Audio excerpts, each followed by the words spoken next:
The following is a presentation of the Mat Talk Podcast Network. You are now logged into WarUp on the WPIAL, featuring your hosts, Greg Warnock and Jeff Upson. PA Power Wrestling. Pennsylvania is wrestling. Welcome into a brand new season of WarUp on the WPIAL. Greg Warnock, Jeff Upson with you here. And we have a lot to cover here in the first show of the brand new season.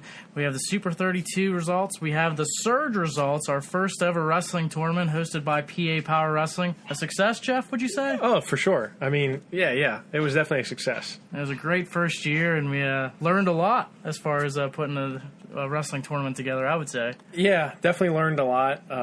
Had a few moments of panic and stress, but it all worked out, and it was a really good event. So we're excited. Yeah, we're excited to talk to you all about that. We had a lot of great wrestlers come to the event, so and a lot of WPIAL kids, and they came to show their worth, and I think they surged up the rankings, some of those guys. So we'll be talking about those in just a little bit. We also have WPIAL realignment, including a big AA team moving up to AAA here this season. We have some college commitments we want to go over, some rankings, and we also have North Hills' Sam Hillegas joining us on the show as well. So we'll have that all coming up. But first and foremost, let's go ahead and get started right away with the Super 32 results, and in particular those from the WPIAL. How did they do at the big tournament, Jeff? Well, Pennsylvania overall had a tough time down there, so it's no surprise that the WPIAL was a part of that sort of tough going out in Greensboro. But right off the bat, Dylan Chappell had a great tournament down the Super 32, won, I think, 7 straight in the wrestlebacks. He finished 7th at 106 pounds. He really made a name for himself. He actually earned himself into the national rankings by Flow. So Dylan Chappell, I think, was one of the most impressive wrestlers of all, not just of Pennsylvania, but I think he impressed a lot of folks there. So for a guy like him who's coming off of a season where he was a regional qualifier up at 113 pounds, coming back down to 106 pounds, it was a really good tournament for him.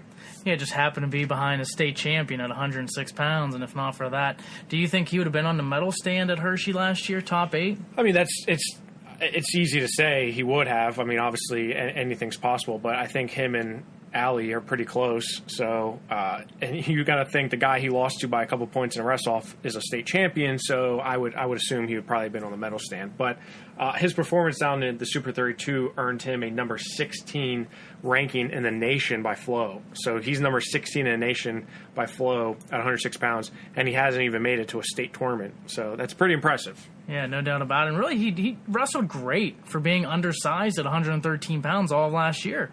Yeah, I agree. I mean, when he wrestled up at 113, he was still very competitive, and he was very close to actually making it to states regardless. So, it was a good tournament down in Super 32 for Dylan. Yeah, he had a great tournament as well at the Surge, which we'll talk about in just a little bit. But what about some other WPIAL kids? How did they do at Super 32? Sammy Hillegas was there, 2-time state champion from North Hills, who we're going to talk to in a little bit. He was there. He's a little banged up. He was a little banged up at the Super 32. He actually medically defaulted down to 6th place at 132 pounds. But he beat some really tough guys there. He ran into some really tough competition at 132 pounds. Bo Bartlett being one of them. Bo actually finished as a runner-up there. If you remember, Bo and Sammy have wrestled multiple times throughout the last year. So Sammy, it was a good test for him at a really difficult weight. So I think when we talked to him, he's probably not going to be happy with the result, but I think considering the circumstances, he wrestled really tough. Yeah, and really a guy who has just been an animal in the PA side of things, and he just really dominated the state tournament last year. So I know that he's really trying to make himself well known on the national stage at this point, I would say. Yeah, and he has. I mean, he has. He for sure has earned that. I mean, I still think he gets. I've said this for a while. I still think he gets overlooked on the national rankings. I don't think he gets as much respect as he probably should. He's number 8 in the nation right now by Flow at 132 pounds, which for a 2-time state champ from Pennsylvania with only one loss in his career, you got to say, wow, why is he only 8? But 132 is a really deep weight class. Jordan Decatur's there, Bo Bartlett's there, Josh Saunders is there. So yeah, it's a pretty tough weight class. But I think that ranking will change. Yeah, they have him at number 9 on the intermat side of things as far as the national rankings go. Any other WPIAL noteworthy results? Thane Lawrence from Fraser finished 7th at 152 pounds. He had a nice tournament. This is his second time placing at the Super 32. Probably not exactly what he wanted, but still a really good showing for him nonetheless. So I'm sure he'll be happy with that result. And then Garrett Ninehouse was a runner-up. So he made it into the finals at 182 pounds. And let me tell you, Greg, he looks big. For 182 pounds, you may think, wow, that's a big jump for him. He looks like he filled out. So, but he finished runner-up at the Super 32, losing to Abe Assad in the finals 5-3. But again, for a guy who's been on that level for a long time now, it's a good performance for him. He hasn't had much luck down Super 32. For him to come out and take second is pretty impressive. And both those guys recognized in national rankings, of course. Lawrence at 152 on intermat, number 13 in the nation. Garrett Ninehouse, 182, number 6. Now after a really great showing at the Super 32 tournament. Yeah, absolutely. And I think he's going to be happy with that result, as you said, being that he is a Super 32 runner-up. I'm curious to see where he ends up going to college. He's number 4 by flow in the national rankings, right behind Carter Starocki. So, yeah, again, a lot of, like I said, the Pennsylvania overall didn't have a great showing at the Super 32, but the WPIAL, they kind of led the charge there. Is that something we taught? You mentioned Starocki. Do you think those two could be butting heads again this year, Starocki and Ninehouse? I definitely. I mean, they've been butting heads since they were about 7 years old. So I think that's obviously a possibility, depending on where they go weight-wise. But it looks like right now they probably are both going to go 182. Carter could possibly go see 170, but I don't see Garrett going down to 170. Like I said, he looked every bit of 182 down at the Super 32. We also mentioned the Surge tournament we had. It's hosted at UPJ. Ended up being a great tournament, and a lot of WPIAL kids represented. We just had a lot of really fantastic wrestlers show up for this event. Yeah, it was. I mean, we were trying to get those top middle level tier guys, and it worked out to where we did get those guys. A lot of state qualifiers, state medalists, a lot of regional qualifiers, regional medalists there. So overall, the competition was really, really stout. It was really tough, and we actually got a lot of compliments from some coaches there that said, "Man, there's a lot of good wrestling here." You know, there was the competitive edge was there. Obviously, being that it was held at Pitt Johnstown, a lot of WPIAL wrestlers made the trip there.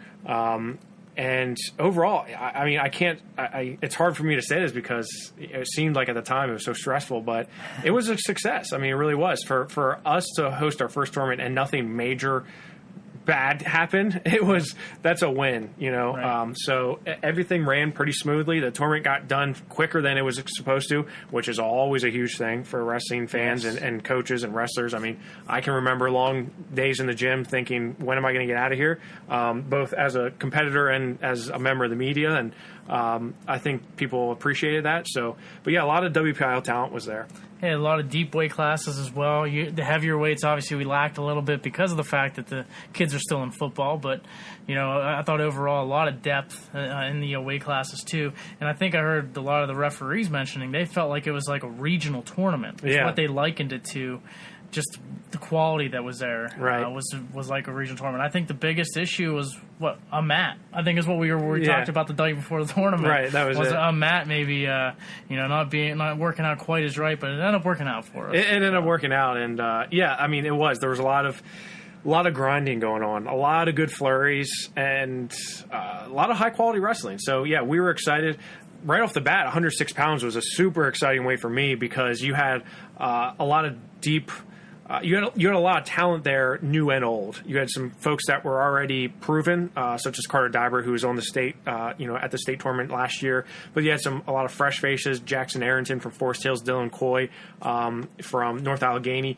And then you had Dylan Chappell, a guy who we had just talked about, Super 32, rattles off 7 straight wins, ends up making the top 8 at the Super 32. He comes into the Surge, and I remember talking to him at the Super 32, and I said, Dylan, I think you just earned the top seed at 106 pounds at the Surge. And he was like, oh, okay. He didn't want to say too much about it. And then, fast forward a week later, and he's winning the Surge tournament. That finals match against Carter Diber, I think, really showed how he's the guy to catch, I think, in the WPIAL. You did get the top seed over Diber. Would you get any criticism for that? I mean, maybe, but he backed it up. And of course it's those are my feelings towards it. I mean, they were both at the Super 32. Dylan impressed the heck out of me. Why not? I mean, it's a week before, and it's not like there's so many different things that go on in there. I mean, Dylan was out at a weight last year.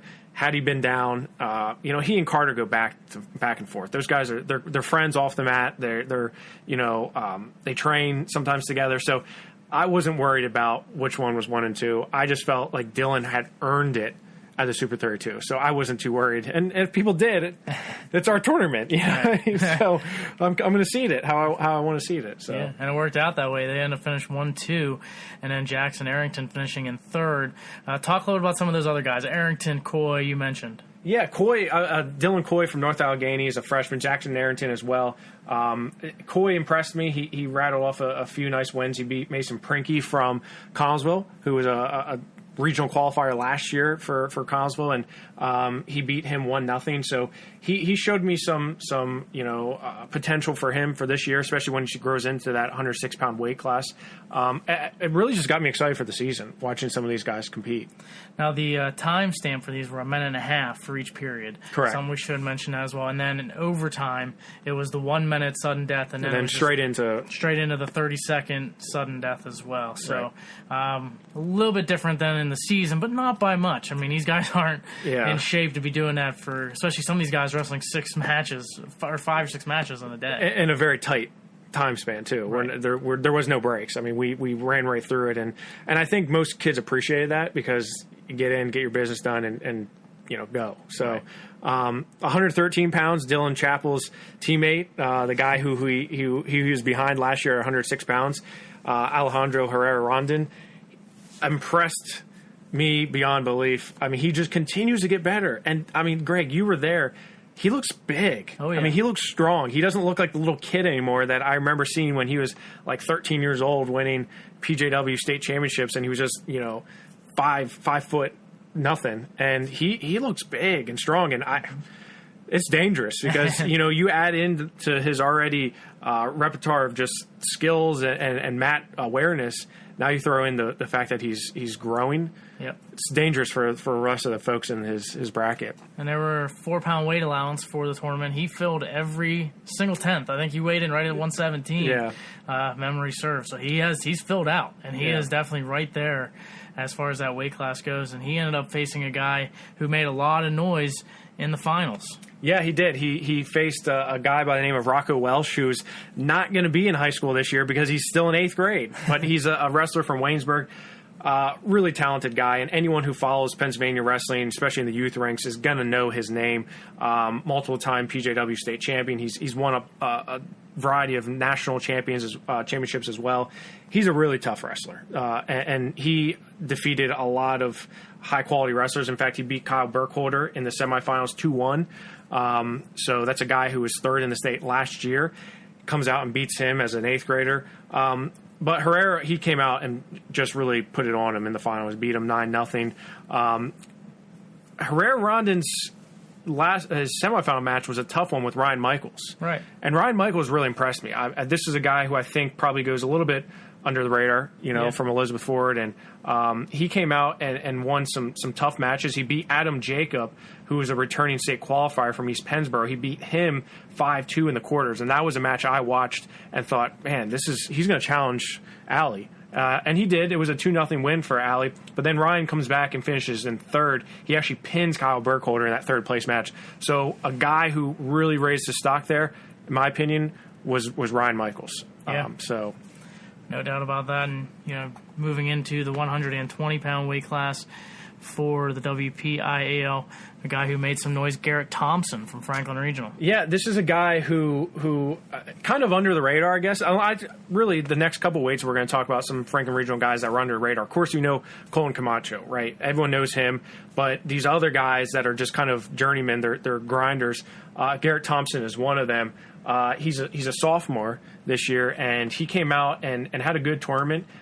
He beat Tim Mueller from New Oxford in the quarterfinals, pinned him in overtime.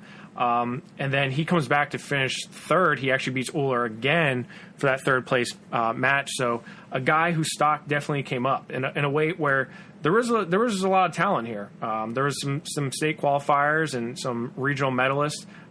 So for him to come out third place there, very impressive. Yeah, no doubt about it. And we'll talk about his teammates who also made some noise here in just a little bit. 126 pounds, another young guy coming in and making some noise was Jared Kessler. Yeah, and so this is a guy, if I had to say the wrestler who raised, especially the freshmen, because we marketed towards freshmen coming and proving their worth, right? And we're going to release the top incoming freshman here tomorrow on Tuesday. So we can give you a preview into where they're at. But Jared Kessler is a guy who was top 10. He bumped up after the surge. Okay, he was a top 10 guy to begin with, and then he kind of just rose up. Okay, the guy just completely impressed me. He knocked off some really high quality wrestlers. He beat Patrick Edmondson, the second seed, returning state medalist from Southern Columbia, beat him 12-5. I remember I missed this match. Obviously running around kind of crazy. Yeah. I missed this match, and I thought, is that a typo? I had to go down to the head table and say, hey, Paul, is this?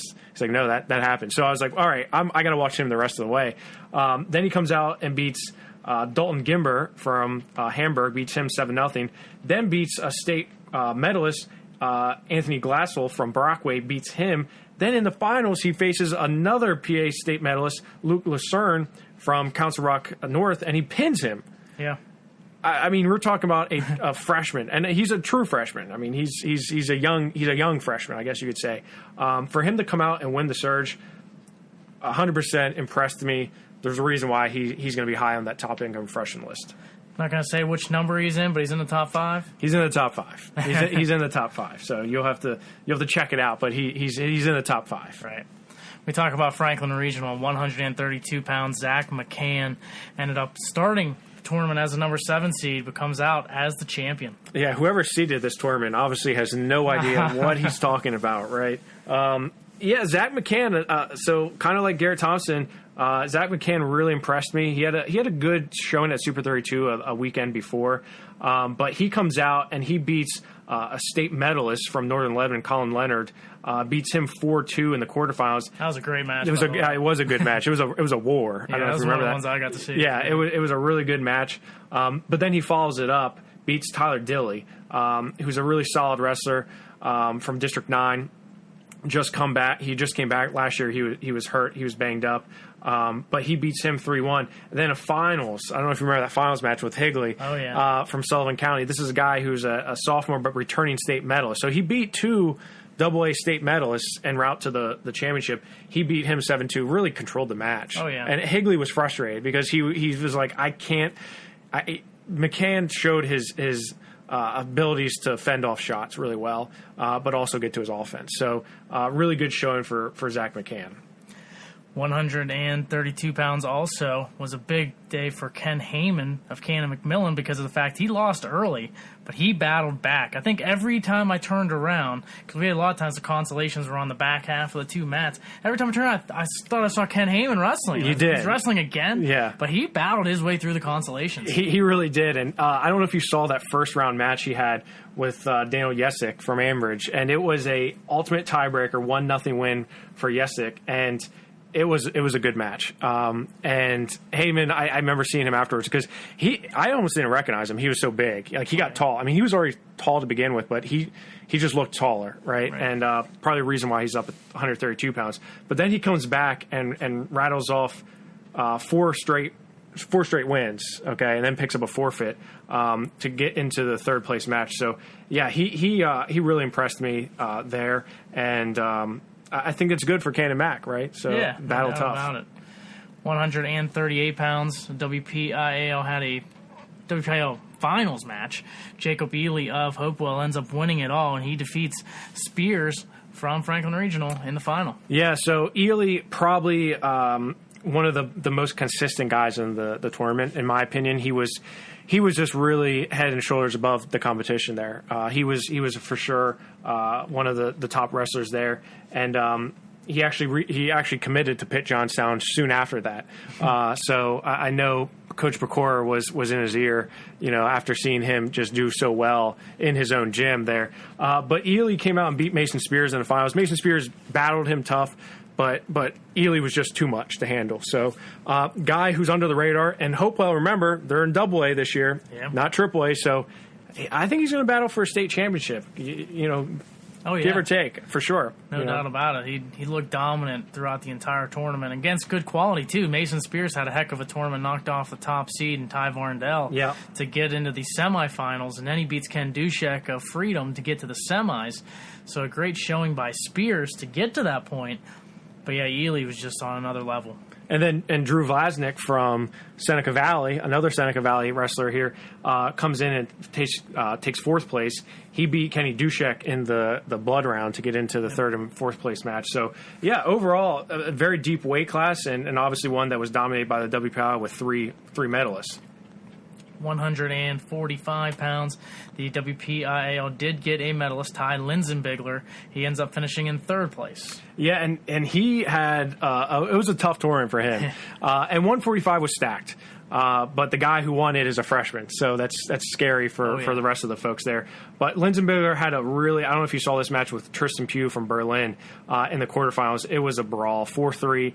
They both just were. I mean, they left it all on the mat. It was. I remember standing up and clapping because I was like, these guys. That's why we wanted to hold this tournament for things like that. Good sportsmanship between the two of them. He falls to Kenny Kaiser in the semifinals, but bounces back to take third. He beat and this is people are going to kind of gloss over this, but he beat Jackson Erb from the Chamois, who's over 100 match winner in his career.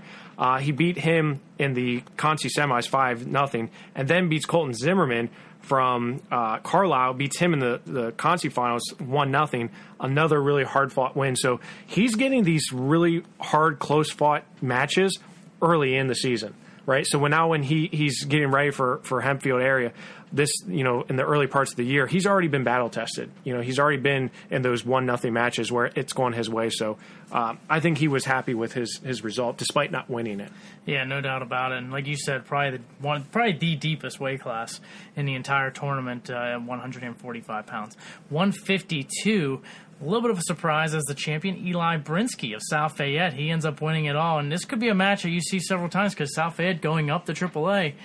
Nick Montalbano in the finals. Brinsky beats him 4-3. Yeah, so I was delightfully surprised to see Brinsky in there because, of course, the big news was South Fayette coming up to AAA and how they're going to fare there. So Brinsky having a tough match in that finals match with Montalbano. It was a really good test for him. He beat him 4-3. It was a really back-and-forth match. And I think it is one that we're going to see throughout the season. And Brinsky, I mean, this is a guy who's only a regional qualifier, right? And, he's taken a few losses that maybe he shouldn't have in his last year. But this is really shows where he's improved. I think there's one guy that stands out for me. It's definitely Eli Brinsky. Oh, yeah, he had a great tournament and showing he's ready for the next stage. 160 pounds, Jack Bloomer of Kiski. He was your champion, and he looked very strong in his showing. Yeah, again, like Jacob Ely, he was very consistent in his matches. He won 7-1, 7-2, and 3-0 en route to the championship at 160 pounds, and he beat Dylan Keene from Bradford in the finals, 3-0. It was a hard-fought match. I mean, I saw him at Super 32 the week prior to that. He had some tough matches down there, but I think he was really happy to come away with that hammer. Oh, yeah. I think he was smiling ear to ear after he won that. So I think this is going to set him up nicely for the season. 170 pounds, Jeff Markert of Peters Township. He came away with the hammer. Yeah, Marker was a guy who I was surprised to see him at 70 because he had wrestled 82 last year for Peters Township, and now he wrestled 70 for the Surge. He actually wrestled Casper Hinkle from Collinsville, who came up in weight from 60 to 70. So you had two guys that were at different weight classes last year that came in and met in the finals. But Markert, he had a good tournament. He pinned Jesse York. He actually had two falls en route to the finals to win the championship. And Hinckley beats Austin Malee of Burrell in the semis. Malee comes back for third as well. So strong showing for the WPIAL at 170 pounds. 182, that was also one from the WPIAL. Luke Montgomery of Bethel Park. He beats Austin Wally of Elwood City in the final. Yeah, this was a match I was surprised to see, not necessarily surprised to see the results, but Luke Montgomery, this is a guy who I think was like 13-11 last year. He didn't have the best of record on paper, but you watch him, he's obviously the younger brother of Jason Montgomery, who's now at Penn. Luke Montgomery comes out in his first match. He beats the third seed Jake Lucas. This is a guy who was a freshman last year, beats him 3-1, and then he takes out a state qualifier, Niam Flukas from Hershey. He beats him 4-1. And then, of course, takes out Wally, who's a guy who we've seen a lot at Elwood City. So very consistent, and again, this is going to pay off for him in the rankings because despite his record from last year, he showed it. He proved it, at the Surge that he's capable of hanging with these guys. Actually finishing ahead of a state medalist, Mason McCready from Hollidaysburg, was in this bracket. Luke Montgomery won it. So and Austin Wally getting a bump too because he knocks off McCready in the semifinals. So big for both guys here at that weight class. 220 pounds, we had to skip 195. We only had one wrestler. We had to bump him up, yeah. So we asked him if he got the hammer for 195, but then we asked if he would bump up to 220, which he was willing to do that, and he ends up coming away with second place. Yeah. He wasn't. He wanted to come home with two hammers. He wanted to win 95 and 220, but he still walked away with one for him moving up. And it's not like you're going from 26 to 32. You're going from 95 to 220. It's a little bit of a hike there. So he did come out and wrestle a tough match against Jonah Niesenbaum. So again, Bryson Miller proved that he can still, and he bumps up a lot. So this is a good test for him. 285 pounds. The WPIAL did not have a wrestler in the weight class. So overall, though, great tournament for not only the WPIAL, but also here at PA Power, just getting our feet wet, and we look forward to year two. Yeah, we're already planning for year two, so it's going to be a fun one, and it wasn't hard enough to discourage us to go away from it. So we're definitely going to do it better, bigger, and hopefully continue to grow it. One guy we did not get to see at the Surge, but we did talk about him wrestling at the Super 32 tournament. He recently made a commitment, and we'll talk to him about that and more. Sam Hillegas of North Hills, kind enough to join us on the show. Joining us now is Sam Hillegas from North Hills. Sam, thanks for joining us on the show. No problem. Thanks for having me, guys. Well, Sam, first and foremost, how was your off season? Tell us a little bit about what you did this past summer. Off-season was real well. Spent some time, just took some time off, had some vacation, and then I worked out in some freestyle stuff, but I never competed. So did NHSCAs with Quest, and then just went down, worked out here at Quest, and then down at PWC, got to roll around with guys like Mickey Filippi, LJ Bentley, and Cole Matthews, Brendan Fenton, Louis Newell, and Ryan Sullivan. So, overall, real good partners to go with down there, working and training some freestyle. And we just heard the news pretty recently that you committed to Virginia Tech. Tell us a little bit about why you decided to commit there. Overall, I had great visits everywhere else I went, and just talking to coaches and getting to know them, it was an awesome experience. But I don't know, they say around Virginia Tech, it's they got that slogan, "This is home." It just felt like home there. All the guys were good guys on that team. I connected with them, and it's similar.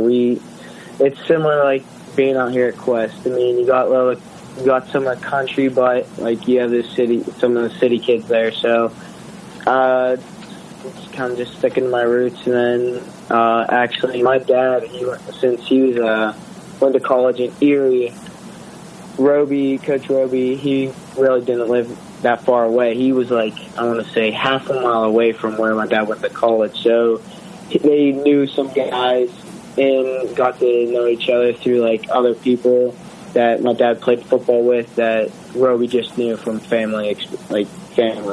So, I mean, there's some connection there, so that helped. And then just, I don't know, it's a great program. I mean, you look at the assistant coaches I'll be able to work out with. You have Frank Wano and Jared Frey, and, I mean, you have 2 Olympians right there. So, I mean, if I want to get my freestyle to the next level, there's no doubt that they're going to help me get there.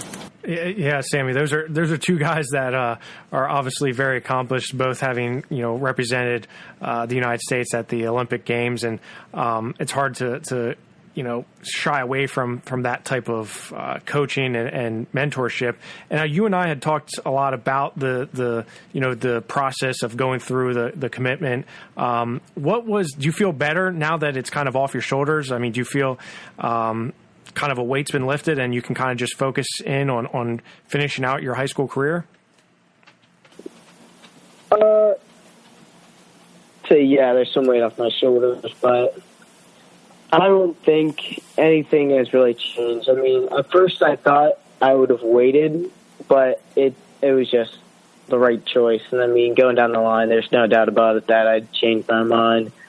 But yeah, it's like you get some coaches calls here and there, but it really wasn't that like busy or worrisome. But yeah, I guess I'd say there's some weight off my shoulders now that I don't have to worry about hitting other places over the spring and worrying about setting up dates and stuff like that.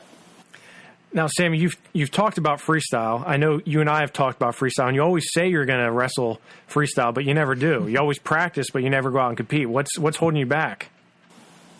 I honestly don't know. I think it's trying to find the time and then just being the kid aspect. Right. You're still a kid, right? You still like to have fun. You still like to have a life. Yeah. I like that ice cream over the summer, so I mean, weight's really not worrisome over the summer, but I mean, I just like to hang out. I mean, I'm not really worried about going out and competing to see how I do. I just want to know it better and get the feel. I mean, I've competed when I was younger, but I was all right. Just from wrestling, that's just how I got it. I didn't really train it as much, but I mean, I'll say it again, but I'll try it next year. You'll try it.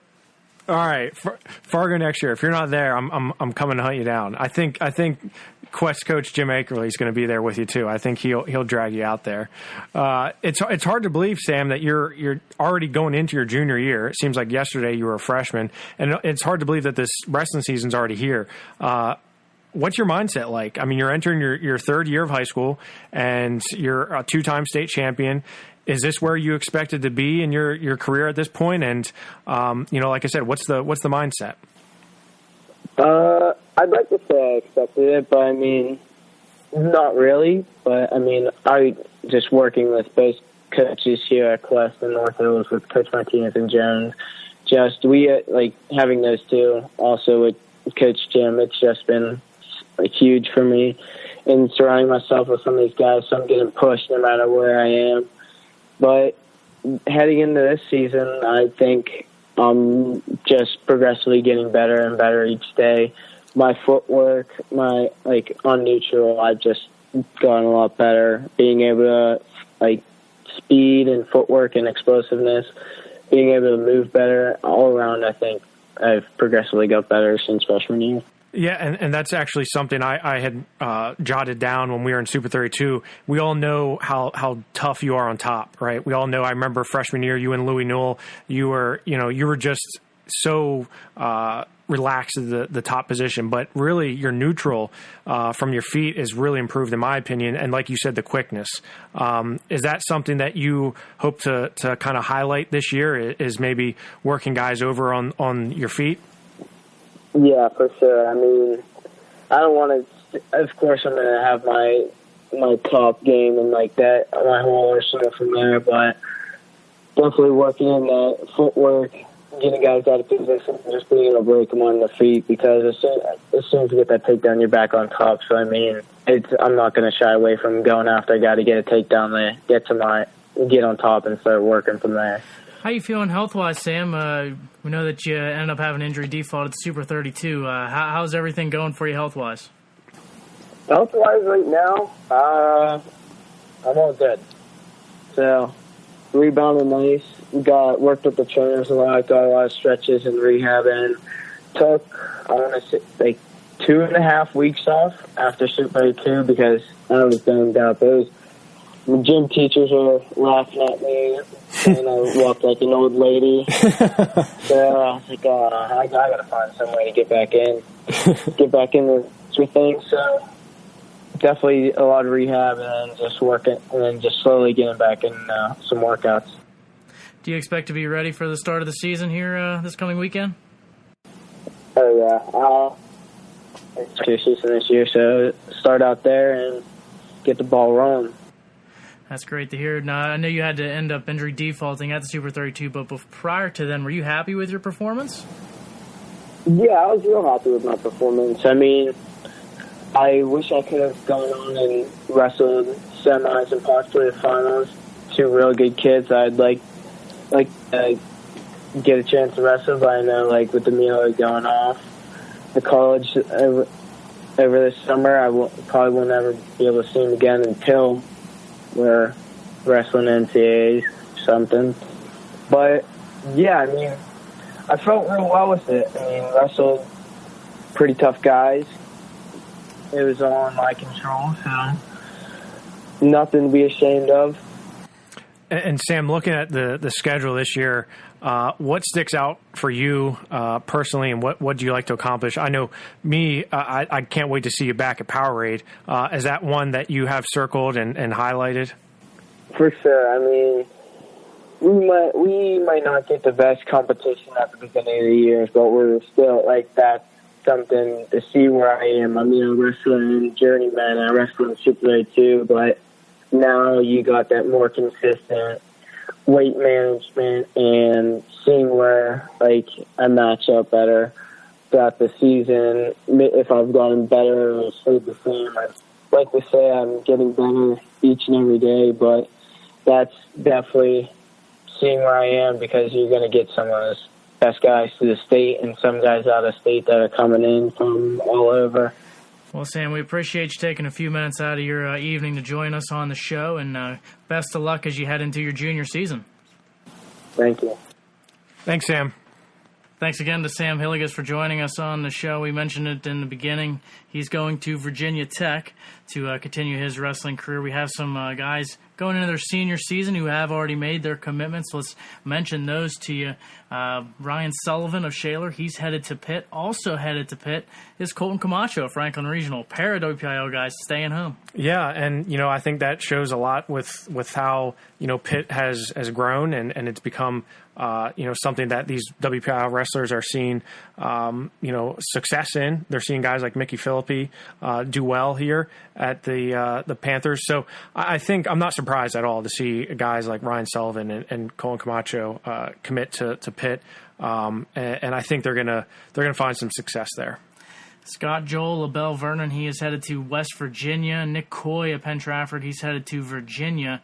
Jake Slinger of Upper St. Clair, he's headed to George Mason. A pair of Kiski guys have committed as well. Cam Connor going to UPenn, and Darren Miller headed to Bucknell. Yeah, so Nick Coy's joining his older brother Cam down at Virginia. Scott Joel, he was actually originally committed to Bucknell and switched that to WVU. Brock Godson's down there too, his former teammate.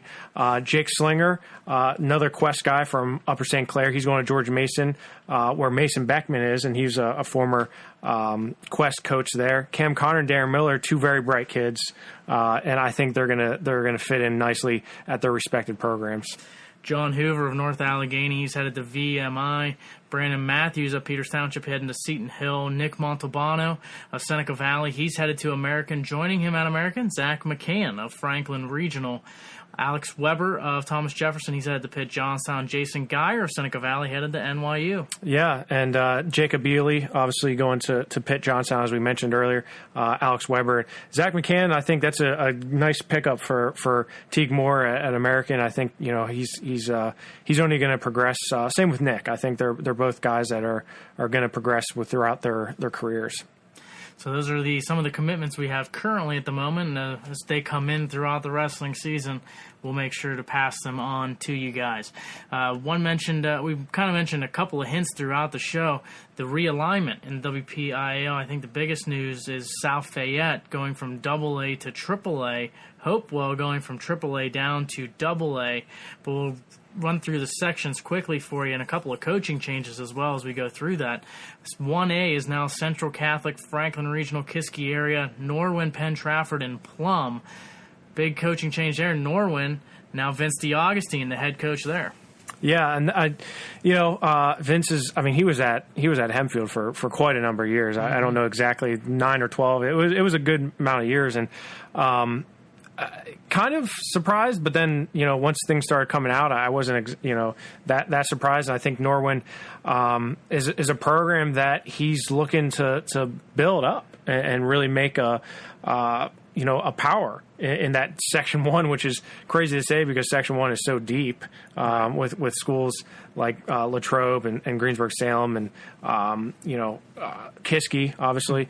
But I think he's going to have his hands full, but I think he starts out with some nice guys such as Curtis Phipps being there and some other younger guys coming up through. So yeah, it's going to be it's going to be weird to see him at Norwin, but I'm excited to see Vince. He always makes the most of some of these guys. He does. Right? He really does. He gets every ounce out of his kids.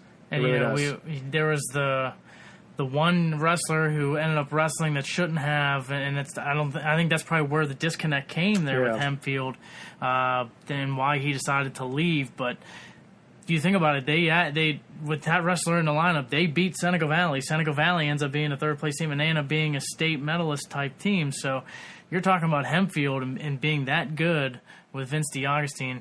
Imagine what he's going to do with Norwin here, as they've been kind of lacking some leadership, I would say, over the years. They've had some good guys in there, don't get me wrong, but someone like Vince who's just going to take it to the next level, and they could definitely see that happening. Yeah, and Vince is kind of he's a veteran coach. I mean, he's one of the best coaches in the WPIAL. So, Norwin, they absolutely have had some very high quality, good coaches there, but Vince just brings a different whole nother level into it. So very excited to see what he does.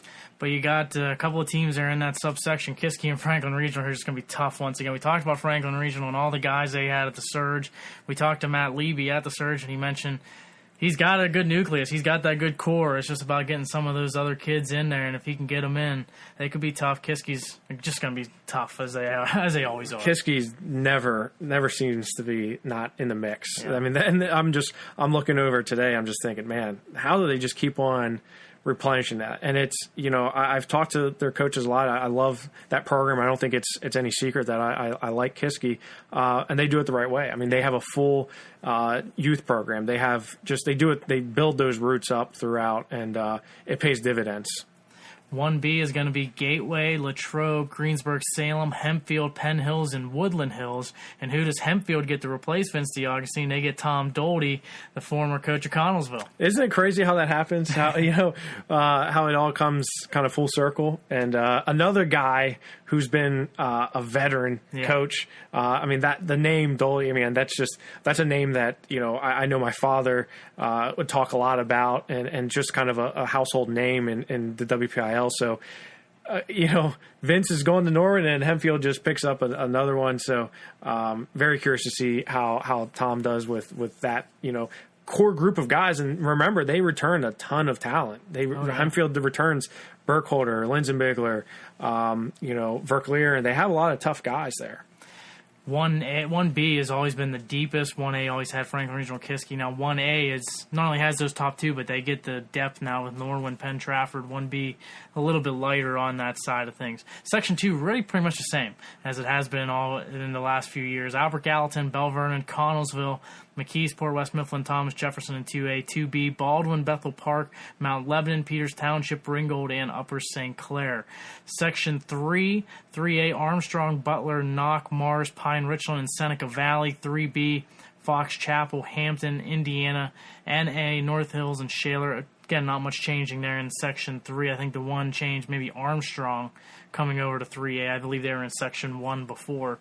And they were kind of a team that's kind of been squeaking in to the playoffs at times, but they've gotten some wins in a team tournament, both in AAA, but they've done well in AA in the past. Section 4 is where South Fayette enters the picture. They go into this 4A with Cannon McMillan. It's South Fayette, Cannon McMillan, Ambridge, Newcastle, and West Allegheny. 4B, Waynesburg, Trinity, Chartiers Valley, Montour, and Moon. So I think it's good that they separate Waynesburg, Trinity, Canon, South Fayette, so they're on two on each side. West Allegheny on the 4A side of things, that's going to be a good one with them in South Fayette. And then keeping on the other side for 4B, Chartiers Valley, Moon, Montour. Interesting. We'll see how South Fayette does in this section. I'm really excited to see how South Fayette does. And you said it, that West Allegheny one. And, those guys at South Fayette and West Allegheny train a lot, the Gladiators Wrestling Club, and those guys know each other a lot. But I think South Fayette, they've been one of the top teams in the AA for how long now? But this is a different animal. They're going to have some really stiff competition throughout. You look at 4A and, Cannon Mac is of course, the perennial power there. But I like how they separated Waynesburg, Cannon Mac, and you said Trinity and Chartiers Valley on the other side. So 4B's not too bad. 4B's a little tough. I think Section 4 is going to be very formidable with those, two on each side, Cannon Mac, South Fayette, West Allegheny, two of those coming out of there, and Trinity and Waynesburg. Trinity's building up their program as well. Yeah. Mark Powell doing a nice job of getting the team there. So it's going to be interesting to see how Section 4 plays out as well. But it's definitely going to be a stronger, and it was strong last year. Obviously, Canamac and Waynesburg, two of the top teams in the WPIAL, but South Fayette and Trinity will be right in that mix. Down to AA, 1A, Avella, Burgestown, Char Houston, Fort Cherry, South Park, Washington. I believe Avella, though, is co-oping with Fort Cherry, so that's one less team in 1A.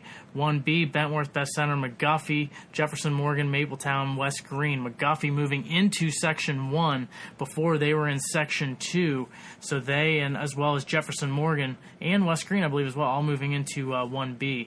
2A, Beaver, Blackhawk, Elwood City, Central Valley, Freedom, Laurel. So basically they took all of 1B and slid it over to 2A, and they slid 2A over to 1B. So they just kind of flip-flopped them. 2B, Avonworth, Carlington, Hopewell enters the picture there. Keystone Oaks, Quaker Valley, and Southside. So Hopewell looking like a strong contender here in 2B. Could be them and Freedom in Section 2.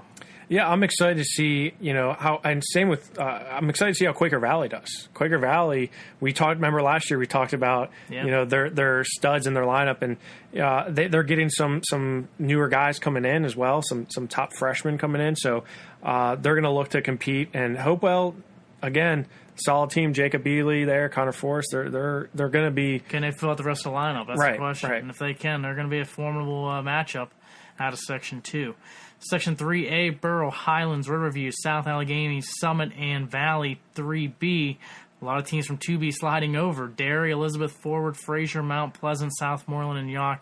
Be a good one to see Burrell and Derry in that Section 3. Yeah, Burrell and Derry as how many times you look back 5 years from ago, we were talking about Burrell and Derry, and 5 years from now we're probably going to be still talking about Burrell and Derry because whatever's in the water there, they tend to do well at wrestling. But and you know what? And I have to mention, Greg, Mount Pleasant, they have a total of 3 guys on the top incoming freshman list. They're getting 3 high quality freshmen injected into their lineup. Very curious to see how they do, and they're going to be tested with teams such as Derry and Elizabeth Forward. They've always had 6 or 7 strong kids over these last few years. A team in the past have battled Burrow all the time. All Those the time. matchups were fantastic.